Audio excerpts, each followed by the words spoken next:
Senate. The members of parliament and the senators have done their constitutional mandate in Kenya. Kulingana na sheria ya katiba, na tulitoa uamuzi wetu kwa bunge, tuka-impeach Gachagua. Hatu ku-impeach watu ya Mount Kenya. Tuli-impeach mtu mmoja ambaye alikuwa na makosa. Sisi tunapenda watu wa Mount Kenya kwa sababu walitupatia kura, na tunawapenda.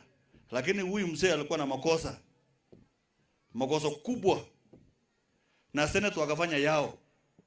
So sisi hatuna kesi tena, sisi tulimalizana. Bunge ya parliament we finished, bunge ya Senate finished. President akalete Professor Kindiki Chusi approval, na hiyo inafanywa na bunge ya kitaifa peke yake, haifanywi na senators.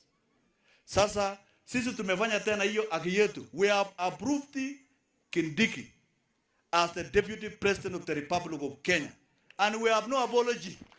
We are supporting Kindiki 100%. Wabunge wote ambao walikuwa bunge wakipikia Kindiki kura ya kuwa Deputy President elect ilikuwa 236 out of 236. Hakuna hata mtu mmoja. Ile nyingine ni 00.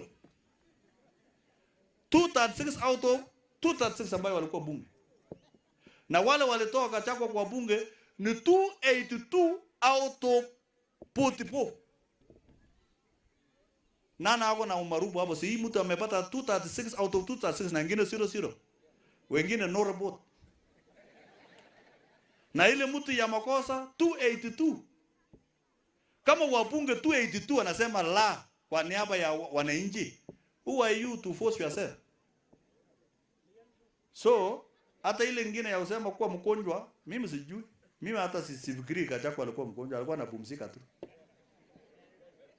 So wacha yeye adili na maneno ya kotini. Let the judiciary do their part. We have done our part.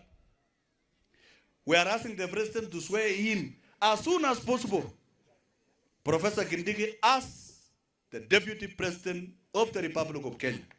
Nyinyi mnaunga mkono Kindiki? Hebu mnionyeshe kwa mkono rais ya Kenya aone. The President of Kenya, watu ya Baringo North wanasema Kindiki aendelee kama Deputy President kwa mkono juu. Nyinyi wote mmekubali Kindiki akuwe deputy ya Ruto? Asanteni na Mungu awabariki sana.